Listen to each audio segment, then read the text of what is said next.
नमस्कार दोस्तों, आप देख रहे हैं पब्लिक लाइव टीवी। जो सामूहिक विवाह योजना थी उसके जो 50,000 रुपए थे उसको बढ़ोतरी करके 1 लाख रुपए कर दिया। हमारे साथ समाज कल्याण अधिकारी हैं, वो पूरी इसकी जानकारी दे। सर, जो 50,000 रुपए थी अब 1 लाख हो गई है, क्या पूरी घटना? अभी 23 मई 2025 को नया शासन आदेश जारी हुआ है, जिसमें 51,000 रुपए की धनराशि को बढ़ाकर के 1 लाख रुपए कर दिया गया, जिसमें 60,000 रुपए लड़की के खाते में जाएंगे, 25,000 रुपए का उपहार दिया जाएगा और 15,000 रुपए व्यवस्था में खर्च होंगे। सर, इसमें लाभार्थियों कब से ट्राई करना चाहिए थे?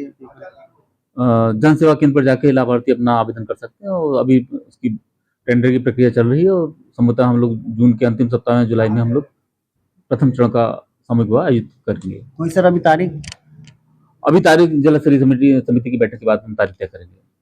आपने देखा, ये हमारे साथ समाज कल्याण अधिकारी थे और कह रहे थे कि जो तारीखें दी गई हैं उस तारीखों से पहले उनका जो प्रार्थी है उनको सही कर लिया जाएगा, उनके कागज भी चेक कर लिए जाएंगे।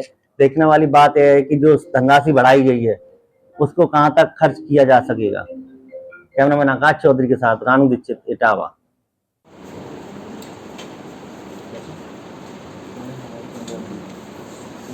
नहीं है सब आपको डाला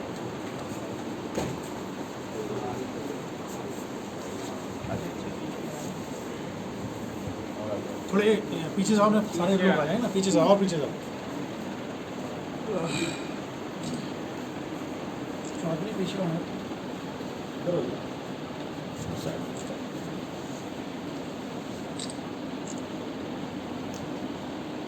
नमस्कार दोस्तों, आप देख रहे हैं पब्लिक लाइव टीवी। आज हम पुलिस लाइन में खड़े हैं, जहां पर मोटरसाइकिल चोरी करने की घटना को कारित करने वाले गैंग का पर्दाफाश हुआ है और वहां पर इटावा पुलिस द्वारा 4 अंतर जनपदीय चोरों का गिरफ्तारी की गई है। पूरी जानकारी प्रेस कॉन्फ्रेंस करके एसपी सिटी ने दी। कैमरामैन आकाश चौधरी के साथ रानू दीक्षित, इटावा। सर, आज किस तरीके के मुलजिम पकड़े गए हैं, इनसे क्या क्या चीजें बरामद हुई हैं? जोन और रेंज स्तर के वरिष्ठ अधिकारियों के निर्देश पे लगातार चेकिंग जनपद इटावा में की जाती है। इसी क्रम में वरिष्ठ पुलिस अधीक्षक द्वारा कल रात एक विशेष अभियान चला करके मुख्य चौराहों पे और जो आउटर स्कर्ट के एरियाज थे वहां चेकिंग की जा रही थी, जिसमें सिविल लाइंस और एसओजी की टीम द्वारा चेकिंग की जा रही थी।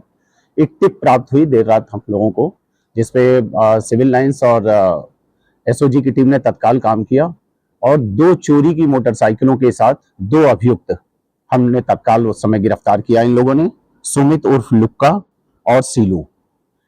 इसके बाद इनसे जब रात में पूछताछ हुई तो इन लोगों ने बताया कि ये अलग अलग जगह से बाइक्स उठाते हैं, फिर उसे कहीं एक जगह इकट्ठा करते हैं और फिर जब पर्याप्त बाइक हो जाती हैं तो फिर इसे ये 4 व्हीलर से जनपद से बाहर ले जाते हैं। इस संबंध में और जब गहनता से पूछताछ की गई और इनके साथ उस स्थान पे टीम भेजी गई जहां पर इन्होंने बाइक्स रखे थे, तो बड़ी संख्या में हमें 13 बाइक्स वहां से बरामद हुई हैं और 2 अन्य अभियुक्त भी मिले हैं, जिनके पास ये थी। अभियुक्त सुखबीर उर्फ नेता और दूसरा ब्रजेश पुत्र सुरेंद्र। इस प्रकार कल रात के इस पूरे अभियान में जो पुलिस ने एक अच्छी कार्रवाई की, इसमें 4 अभियुक्त और चोरी के 15 मोटरसाइकिल बरामद हुई हैं, जिनमें से 4 अब तक लिंक हो चुकी हैं। 2 सिविल लाइंस में मुकदमे पूर्व में लिखे गए थे, एक फ्रेंड्स कॉलोनी में लिखा गया था, एक जनपद फिरोजाबाद से भी लिंक हुआ है। इसके अलावा बाकी bikes engine number, chassis number और डीसीआरबी के माध्यम से अन्य जनपदों से कांटेक्ट करके हम लोग देखेंगे कि ये कहां से चोरी हुई हैं। इस क्रम में हम इस पे भी हमारी टीम काम करेगी, सीओ सिटी के नेतृत्व में। इसमें इंट्रोगेशन और बाकी चीजें होंगी कि ये इन बाइक्स को फिर कहाँ ले जाते थे, वहां आगे का इनका चेन क्या है और अग्रिम किस तरह के ये आपराधिक कृत्य करते थे। इस संबंध में डिटेल जो प्रगति और भी होगी उससे आप लोगों को समय समय पर अवगत कराया जाएगा।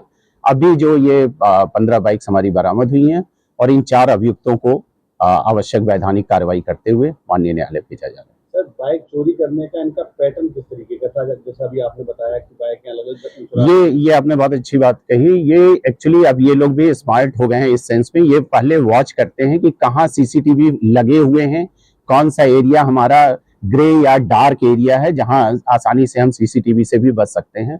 दूसरा, ये एक बार में कहीं किया इन्होंने और तत्काल उसको इन्हें पता है कि जैसे ही चोरी की सूचना मिलेगी चारों तरफ नाकाबंदी हो जाएगी, पुलिस द्वारा चेकिंग की जाएगी और हम पकड़े जाएंगे। ऐसी स्थिति में ये उस समय तत्काल गाड़ी को लेके मूव नहीं करते हैं और उसे एक जगह कहीं सुनसान एरिया में ये डंप करते हैं और बाद में ये इनकी स्ट्रेटेजी रहती है कि जब चीजें नॉर्मल हो जाएंगी तो हम ये करेंगे। सर ये जैसे ये बड़े अपराधी हैं, छोटे छोटे चोर होते हैं जिलों में, मतलब छोटे अपराधी होते हैं, तो क्या उनकी चेन बनाने का कोई इनका वो है सिलसिला क्या है? अभी इन सारे बिंदुओं पर निश्चित रूप से हम लोग गहनता से देखेंगे और हम चाहेंगे कि इसमें अगर कोई नेक्सस हो और कोई बड़ा अगर इनका कोई स्ट्रेटेजी हो, कोई मॉडस ऑपरेंडी हो, तो उस पर हम बहुत गंभीरता से और गहनता से जांच करें। सर इनके गिरोह में 4 लोग हैं या और भी? निश्चित रूप से अभी इस पे हम कंक्लूसिव नहीं कह सकते कि सिर्फ 4 ही होंगे।